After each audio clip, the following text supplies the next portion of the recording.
नमस्कार प्यारे साथियों, मैं आपका प्यारा साथी अरुण आपके अपने ऑनलाइन यूट्यूब चैनल पर हार्दिक अभिनंदन और स्वागत करता हूं। वीडियो पसंद आए तो इसको लाइक शेयर सब्सक्राइब करना न भूलें, स्वयं भी करें और अपने प्यारे साथियों से भी करवाएं।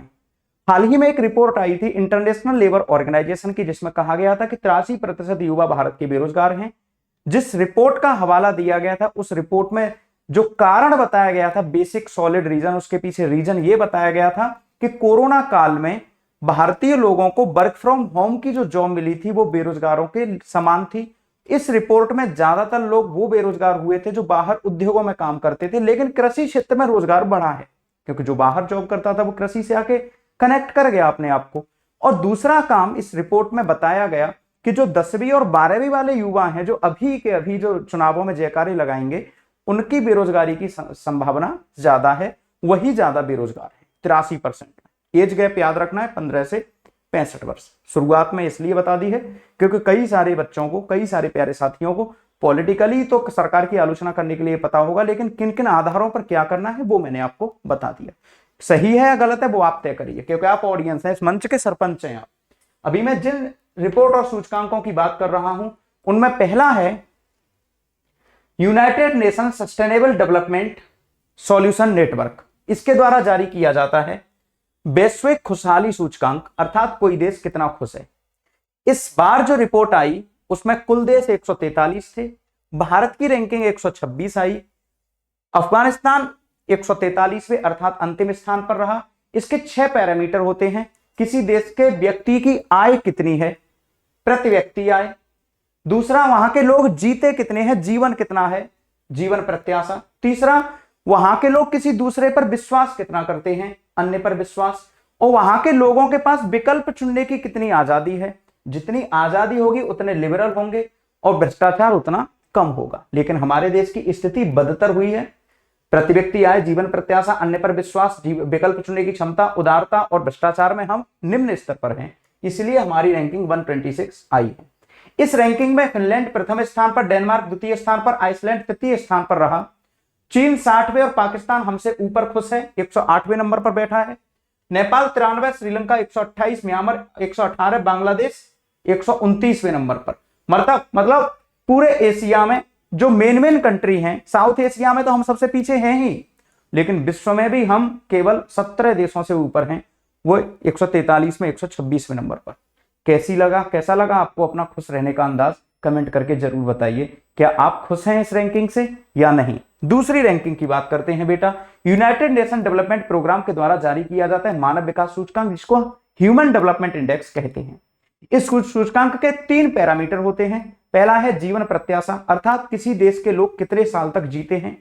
दूसरा है शिक्षा, किसी देश के लोग 25 साल का जब व्यक्ति हो जाए तो वो कितने सालों तक स्कूल गया, इसकी जांच की जाती है।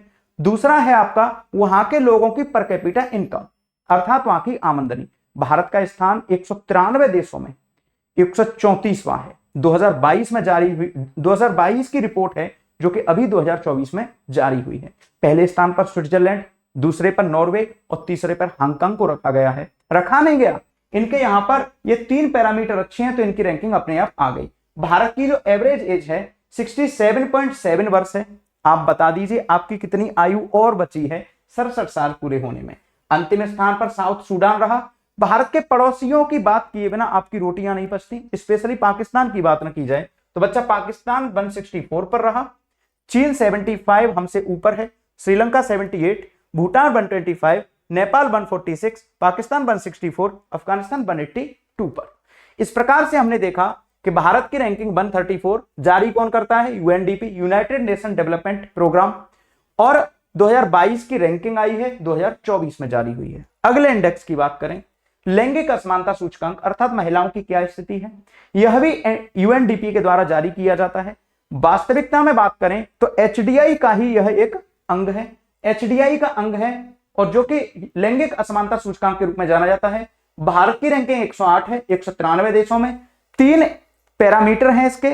महिलाओं की प्रजनन क्षमता, मतलब बच्चे पैदा करने की क्षमता कैसी है, उनका स्वास्थ्य कैसा है, खराब है, सशक्तिकरण है नहीं, महिलाएं हमारे यहाँ की कमजोर है। फेमिनिज्म आंदोलन पुरुषों को दबाने के लिए चल रहा है, महिलाओं के उत्थान के लिए नहीं है। अगर महिलाओं के उत्थान के लिए आंदोलन चलाएगी तो महिलाएं बहुत दिनों से फेमिनिज्म आंदोलन चला रही हैं, ऊपर उठ गई होती।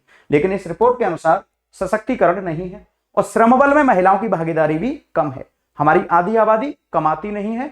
इस प्रकार हम इस रिपोर्ट में निम्नतर स्तर पर हैं, 108वें पायदान पर। 3 ये पहले देश देख लीजिए। बाकी का अगला सूचकांक है वैश्विक भूख सूचकांक, जिसको आयरलैंड की कंसर्न वर्ल्ड वाइड और वेल्थ हंगर हेल्पेज जर्मनी की संस्था के द्वारा जारी किया जाता है। यह सूचकांक बताता है कि भारत में कितने गरीब जो कि भूखे हैं। इसके 4 पैरामीटर हैं।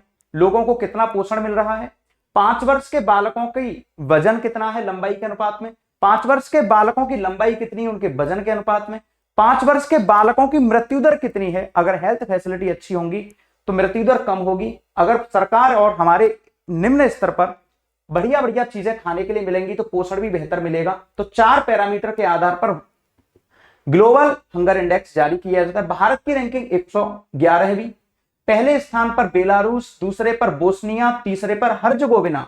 चीन की रैंकिंग आई 5वीं। पाकिस्तान की 102, मतलब पाकिस्तान भूखा नहीं है, जबकि हम पाकिस्तान को भूखा नंगा देश कहते हैं। खैर कुछ भी नहीं, जो रैंकिंग है स्वीकार करनी पड़ेगी।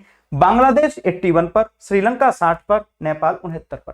सरकार ने जिस रैंकिंग में हमारा खराब प्रदर्शन है, ऑफिशियली उन रिपोर्ट्स को दरकिनार कर दिया, कह दिया है कि मनगढ़ंत रिपोर्ट है, इनको हम स्वीकार नहीं करते। आपकी क्या राय है इन रिपोर्ट को लेकर, आप स्वयं बताइएगा।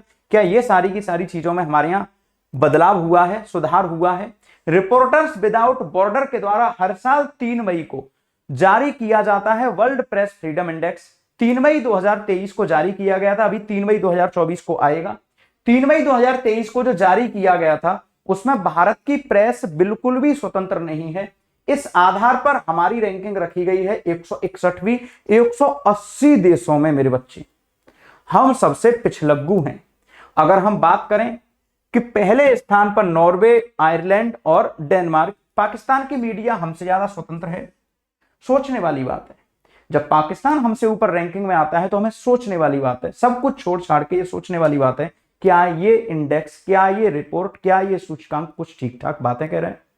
न्यूट्रली फैसला लेने की आवश्यकता है, इसमें कुछ भी लांग लपेट करने की आवश्यकता नहीं है। अगर मैं बात करूं कि 3 मई को प्रत्येक साल वर्ल्ड प्रेस फ्रीडम डे मनाया जाता है। कैसा लगा आपको यह एपिसोड, कमेंट करके बताना बिल्कुल ना भूलें और इस चैनल को अपना प्यार, स्नेह, आशीर्वाद देना बिल्कुल ना भूलें। वीडियो अच्छा लगा हो तो स्वयं तो लाइक करिए ही, अपने दोस्तों से भी लाइक करवाइए। अपना ख्याल रखिए, अच्छे से रहिए। जय हिंद, जय भारत।